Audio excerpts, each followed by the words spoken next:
ಎಲ್ರಿಗೂ ನಮಸ್ಕಾರ. Welcome back to my channel. ನಾನು ಪ್ರಿಯಾ.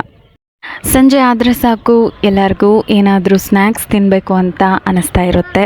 ದಿನಾಲೂ ಹೊರಗಡೆ ಸಿಗೋ ಸ್ನ್ಯಾಕ್ಸ್ಗಳು ತಿಂದು ಬೇಜಾರಾಗಿದ್ದರೆ ಈ ರೀತಿ ಮನೆಯಲ್ಲೇ ಮಿರ್ಚಿ ಬಜ್ಜಿ ಚಾಟ್ ರೆಸಿಪಿನ ಒಮ್ಮೆ ಟ್ರೈ ಮಾಡಿ.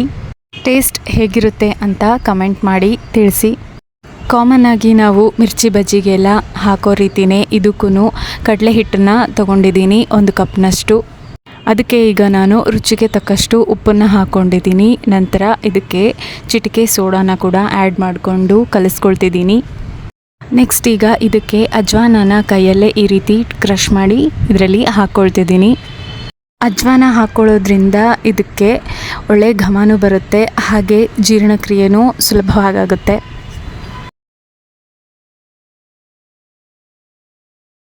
ನೆಕ್ಸ್ಟ್ ಈಗ ಇದಕ್ಕೆ ಸ್ವಲ್ಪನೇ ನೀರನ್ನು ಸೇರಿಸ್ಕೊಳ್ತಾ ಇದನ್ನು ಪೇಸ್ಟ್ ರೀತಿ ಕಲಿಸ್ಕೊಳ್ತಾ ಇದ್ದೀನಿ. ಇದರಲ್ಲಿ ಯಾವುದೇ ಗಂಟುಗಳು ಇಲ್ಲದೆ ಇರೋ ರೀತಿಯಲ್ಲಿ ಇದನ್ನು ಕಲಿಸ್ಕೋಬೇಕಾಗುತ್ತೆ.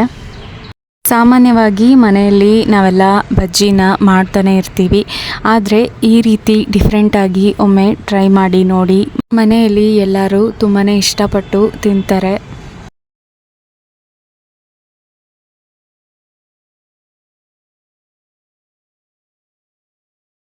ಈಗ ನಾನು ಬಜ್ಜಿಗೆ ಅಂತ ಈ ರೀತಿ ದಪ್ಪ ಮೆಣಸಿನ್ಕಾಯಿನ ತೊಗೊಂಡಿದ್ದೀನಿ. ಇದು ಅಷ್ಟೊಂದೇನು ಖಾರನೂ ಇರೋದಿಲ್ಲ ಮತ್ತು ರುಚಿಯಾಗೂ ಇರುತ್ತೆ.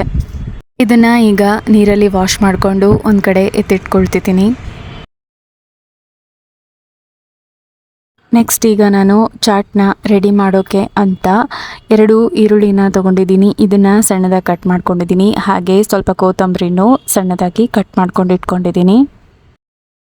ನೆಕ್ಸ್ಟ್ ಈಗ ನಾನು ಮಿರ್ಚಿನ ಡೀಪ್ ಫ್ರೈ ಮಾಡೋಕ್ಕೆ ಅಂತ ಎಣ್ಣೆನ ಕಾಯೋದಕ್ಕೆ ಇಟ್ಟಿದ್ದೀನಿ. ಎಣ್ಣೆ ಕಾದಿದ ನಂತರ ಮೆಣಸಿನ್ಕಾಯಿ ತುದಿನ ಸ್ವಲ್ಪ ಕಟ್ ಮಾಡಿಬಿಟ್ಟು ಈ ರೀತಿ ಹಿಟ್ಟಲ್ಲಿ ಅದ್ಕೊಂಡು ಎಣ್ಣೆಯಲ್ಲಿ ಡೀಪ್ ಫ್ರೈ ಮಾಡ್ಕೊಳ್ತಿದ್ದೀನಿ.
ಮಿರ್ಚಿ ಬಜ್ಜಿ ಈಗ ಚೆನ್ನಾಗಿ ಡೀಪ್ ಫ್ರೈ ಆಗಿದೆ. ಈಗ ಇದನ್ನು ಎಣ್ಣೆಯಿಂದ ಆಚೆ ತೆಗಿತಾ ಇದ್ದೀನಿ.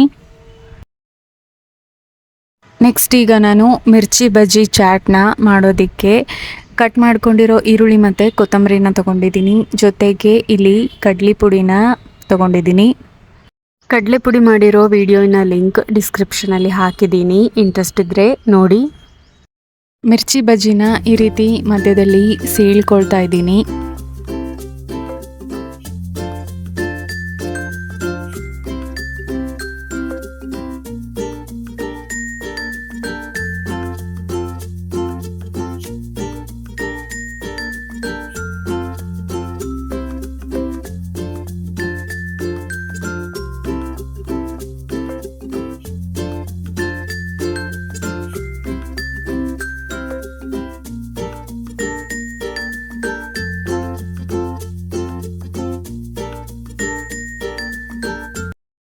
ಇದೇ ರೀತಿ ಎಲ್ಲ ಮೆಣಸಿನ್ಕಾಯಿ ಬಜ್ಜಿನೂ ಮಧ್ಯದಲ್ಲಿ ಕಟ್ ಮಾಡ್ಕೊಂಡಿದ್ದಾದಮೇಲೆ ಇದರಲ್ಲಿ ಈಗ ಕಟ್ ಮಾಡ್ಕೊಂಡಿರೋ ಈರುಳ್ಳಿನ ಫಿಲ್ ಮಾಡ್ತಾ ಇದ್ದೀನಿ. ಮನೆಗೆ ಯಾರಾದರೂ ಗೆಸ್ಟ್ಗಳು ಬಂದಾಗ ಈ ರೀತಿ 5 ನಿಮಿಷದಲ್ಲಿ ಚಾಟ್ ರೆಸಿಪಿನ ರೆಡಿ ಮಾಡಬಹುದು. ಮತ್ತು ಇದರಲ್ಲಿ ಈಗ ನಾನು ಕಟ್ ಮಾಡ್ಕೊಂಡಿರೋ ಕೊತ್ತಂಬರಿನೂ ಇದರಲ್ಲಿ ಫಿಲ್ ಮಾಡ್ತಾ ಇದ್ದೀನಿ.